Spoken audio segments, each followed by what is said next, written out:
بسم اللہ الرحمن الرحیم۔ السلام علیکم۔ کہانی محل میں خوش آمدید۔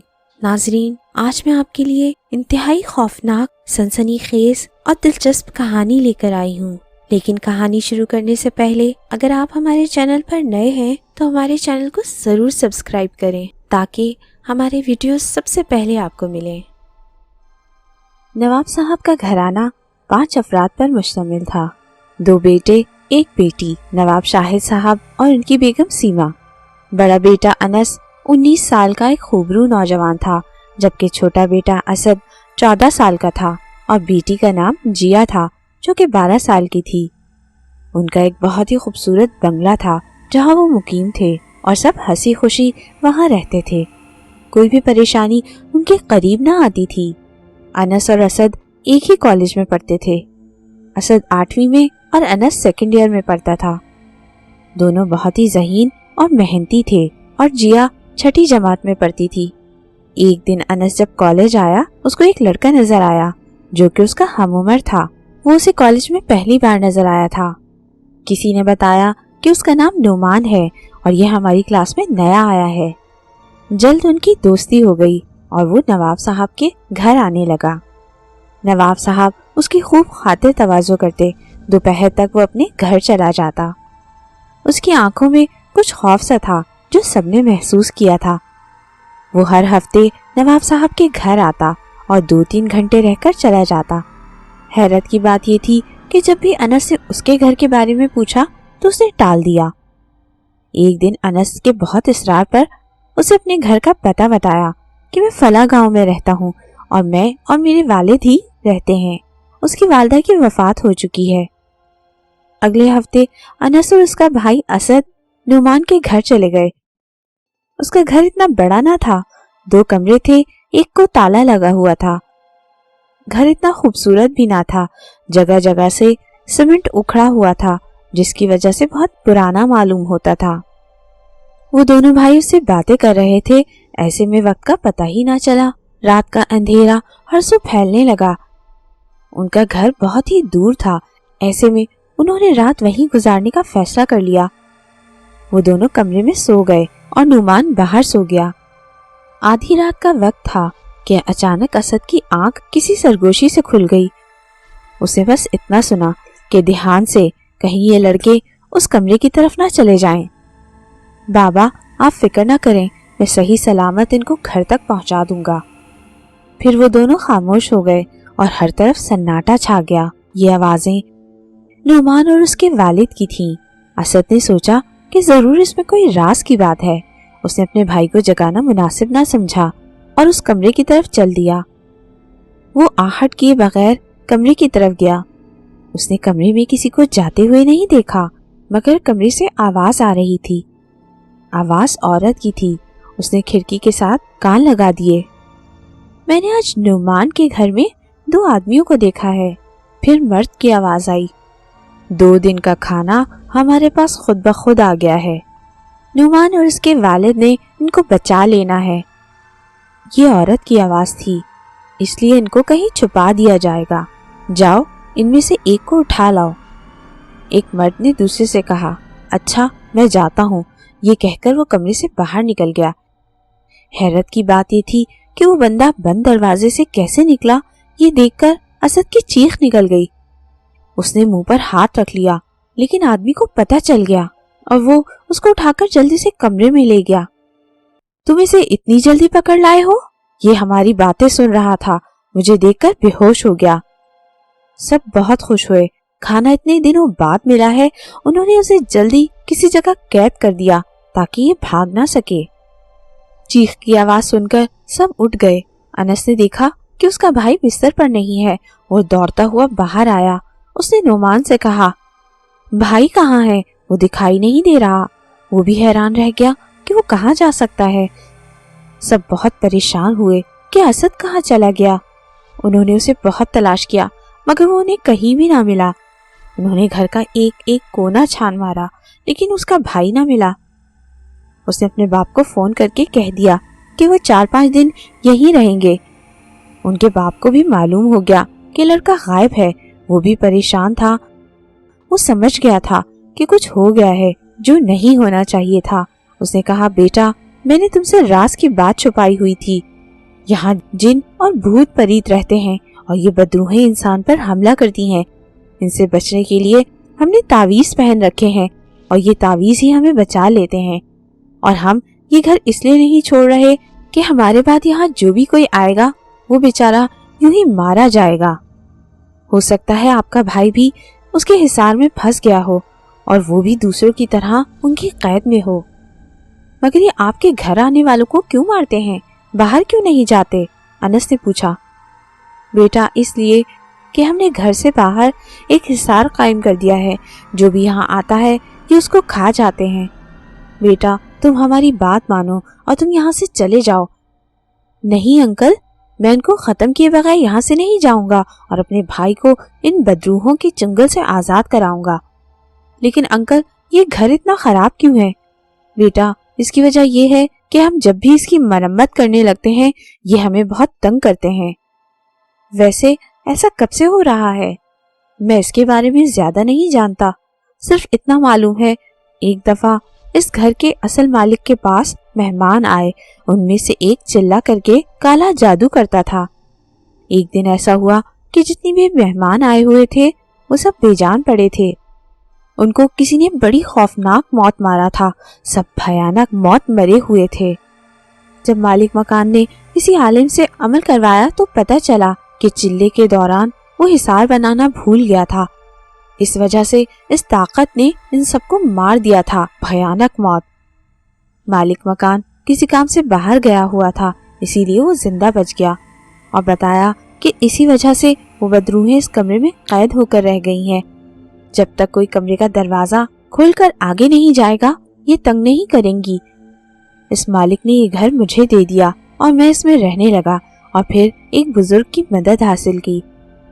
इस बुजुर्ग ने कुछ पढ़ने को दिया और फिर इस बुजुर्ग ने इस कमरे को लॉक कर दिया। ये तभी से बंद है। ये कहकर नुमान के वालिद चुप हो गए। अंकल ये काम किसी और ने नहीं किया, बदरूहों को यहाँ से भगाने का काम? अनस से सवाल किया। नहीं बेटा, किसी में इतनी जुर्रत ही नहीं कि कोई ऐसा काम करे। इन बदरूहों ने बहुत से इंसानों को मार डाला है। अब ये पता नहीं कितने इंसानों का खून करेंगी। नहीं अंकल, अब ऐसा नहीं होने दूंगा मैं। अभी ये बातें हो ही रही थी कि अचानक किसी के चीखने की आवाज सुनाई दी। वो कमरे की तरफ जाने लगा। बेटा रुक जाओ, पहले ये तावीज पहन लो। उसने जल्दी से तावीज पहन लिया। रुक जाओ अनस, मैं भी तुम्हारे साथ जाऊंगा। नोमान जो अभी तक खामोश था उसने कहा, तो फिर चलो मेरे साथ। वो दोनों उस खिड़की की तरफ गए और देखा तो वो बदरूहें जो नजर नहीं आ रही थी असद का गोश्त खा रही थी, क्योंकि वो आदम खोर बन चुकी थी। अभी अनस चीखने ही लगा था कि नुमान ने उसके मुंह पर हाथ रख दिया। वो दोनों कुछ देर बाद असद को तड़पता हुआ छोड़कर चले गए और अपने साथ मिट्टी का तेल, माचिस और हथौड़ा लेकर आए। नुमान ने हथौड़े से काफी ज़रबें लगाईं, मगर ताला था कि खुलने का नाम ही ना ले रहा था। वो बहुत परेशान हो गए और वापस आकर कोई तरकीब सोचने लगे। फिर अचानक ही नुमान के वालिद ने कहा, क्यों ना हम उस बुजुर्ग के पास चलें। उन्होंने सबकी तरफ देखते हुए कहा और सब तैयार हो गए। फिर वो बुजुर्ग के पास चले गए। शाम को बाबा के घर पहुंचे। सलाम दुआ के बाद कुछ देर यूं ही इधर उधर की बातों में मगन रहे। फिर वो अपनी असल बात की तरफ आ गए। बाबा ने उन्हें बताया कि चांद की 14वीं तारीख को ये लॉकेट ताले पर लगा देना, वो खुद ब खुद खुल जाएगा। और आपको पता है ये आग ऐसे नहीं पिघलेगी। चांद की 13 को मैं एक चिल्ला करूंगा और ये अमल पानी की एक बोतल पर करूंगा। ये पानी तुमने कमरे में फेंक देना है। आग खुद ब खुद लग जाएगी और वो बदरूहें वासिले जहन्नम हो जाएंगी। उन्होंने बुजुर्ग से इजाजत ली और घर की तरफ चल दिए। अब मसला ये था कि ये 5 दिन का इंतजार कैसे किया जाए, क्योंकि आज चांद की 9 तारीख थी। उसी दिन उसके वालिद नवाब साहब ने कई दफा फोन करके पूछा, बेटा खैरियत तो है ना? अनस ने उसे तसल्ली देते हुए कहा, सब ठीक है। मगर बेटा कॉलेज से इतने दिन की छुट्टी करने की क्या वजह है? तुम्हारा नाम भी कट सकता है। बाबा हमने कॉलेज से छुट्टियां ले ली थी। इसके बाप को क्या पता था कि छोटा बेटा अब इस दुनिया में नहीं रहा। इस बात का अनस को बहुत गम था। वक्त आहिस्ता आहिस्ता गुजरता गया। चौथे दिन नुमान का बाप उसके पास आया और कहा, बेटा, मैंने कल बुजुर्ग से राब्ता किया था। उन्होंने कहा है आप तावीज़ उतार दें, क्योंकि जब तक हमारे पास तावीज़ रहेगा वो हम पर हमला नहीं कर सकते। बाबा ने कहा है कि वो चाहते हैं कि वो बदरूहें हम पर हमला करें तो हम उन्हें कैद कर लें। मैंने अपना तावीज़ फेंक दिया है, अब तुम भी इसे उतार दो। कोई बात नहीं बाबा, मैं इसे उतार देता हूँ। ये कहकर उसने लॉकेट उतार दिया और दीवार के साथ लटका दिया। फिर क्या था, देखते ही देखते उसकी शक्ल तब्दील होने लगी। नुमान की तो चीख निकल गई। चीख की आवाज़ सुनकर दोनों उसी तरफ दौड़े। इतने में वो बदरूह नुमान को लेकर गायब हो चुकी थी। वो दोनों उसके पीछे दौड़े, लेकिन सब बेसूद था। थोड़ी देर बाद नुमान की चीखने की आवाज़ें सुनाई दी। वो दोनों बहुत गम और गुस्सा के आलम में थे कि कब 14 तारीख आए और कब उनको जहन्नम रसीद करें। नुमान के वालिद का तो गम और गुस्से के मारे बुरा हाल था और अनस उनको तसल्ली दे रहा था और कहता था कि बाबा, मेरा भी भाई इन रूहों ने मारा हुआ है, आप फिक्र ना करें, अल्लाह जल्द सब ठीक कर देगा। एक अंधेरी रात के बाद उजाला ज़रूर होता है। आखिर वो दिन भी आ गया जिसका सबको इंतज़ार था, जिस दिन उन बदरूहों का खात्मा होना था। इस रात बाबा ने चिल्ले की तैयारी शुरू कर दी। अभी बाबा को आधा घंटा भी ना हुआ था चिल्ला करते हुए कि एक तरफ से उन्हें एक साया आता हुआ दिखाई दिया। वो बुजुर्ग उसे देखकर हैरान रह गए। वो बदरूहें तो कैद थी, फिर ये कौन हो सकता है? उस आदमी ने करीब आकर कहा, पहचाना मुझे? मैं कौन हो सकता हूँ? फिर वो खुद ही बोला, ए बूढ़े, तू मुझे ऐसे क्यों देख रहा है? पहले कभी चिल्ले के दासी नहीं देखे?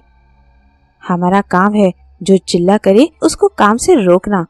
चल जल्दी कर, ये चिल्ला छोड़ दे, वरना इन दोनों को मार दूंगा।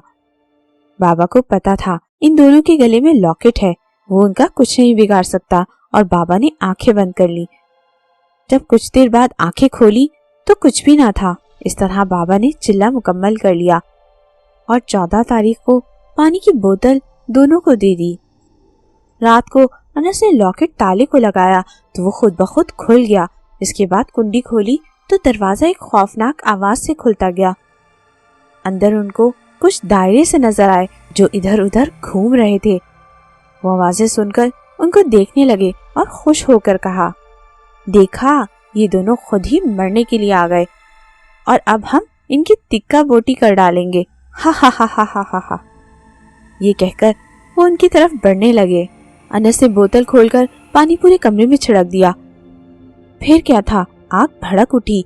वो दोनों बाहर आ गए और दरवाजा बंद कर दिया। अंदर से चीखों की आवाजें सुनाई देने लगी। आवाजें इस कदर भयानक थी कि कानों के पर्दे फटने लगे। इन दोनों ने अपने कानों में उंगलियां ठोंस ली। जब थोड़ी देर बाद देखा तो हर तरफ राख ही राख दिखाई दी। इन दोनों की आंखों में गम और खुशी के मिले जुले आंसू थे। खुशी रूहों के खात्मे की वजह से थी और गम के आंसू अपनों की जुदाई की वजह से थे। अगले दिन वो अपने घर आया, साथ ही नुमान के वालिद को भी ले आया। अनस ने नवाब साहब को सब कुछ सच सच बता दिया और उसकी माँ और बहन को बहुत दुख हुआ, क्योंकि वो सब इससे बहुत प्यार करते थे। वो बहुत रोए, लेकिन रोने के अलावा वो कुछ कर भी ना सकते थे। ना तो उसको जिंदा वापस ला सकते थे और ना ही कुछ और कर सकते थे। कुछ दिन बाद नवाब साहब ने अनस को छोटी सी दुकान लेकर दी। इस तरह वो मसरूफ हो गया और अब वो खुश रहने लगा। फिर कभी भी उनको रूहों ने नहीं सताया। वो जहन्नुम में जा चुकी थी, जहां उनका ठिकाना था, और ऐसे काम करने वालों का जहन्नम ही इंतजार कर रही है। जी तो नाजरीन, कैसी लगी आपको आज की कहानी? अपनी राय हमें कमेंट सेक्शन में ज़रूर बताइए। आपके या किसी के साथ ऐसा कोई वाक़या पेश आया हो या कोई हादसा हुआ हो तो हमसे ज़रूर शेयर करें। कमेंट बॉक्स में अपनी कहानी लिखें। हो सकता है इस चैनल पर अगली कहानी आप ही की हो। हम आपके कमेंट्स का बेसब्री से इंतज़ार करेंगे। एक बार फिर याद दिला दूं कि अगर आपने अब तक हमारा चैनल सब्सक्राइब नहीं किया तो जल्दी से सब्सक्राइब कर लें, ताकि हमारी वीडियोस आपको सबसे पहले मिले।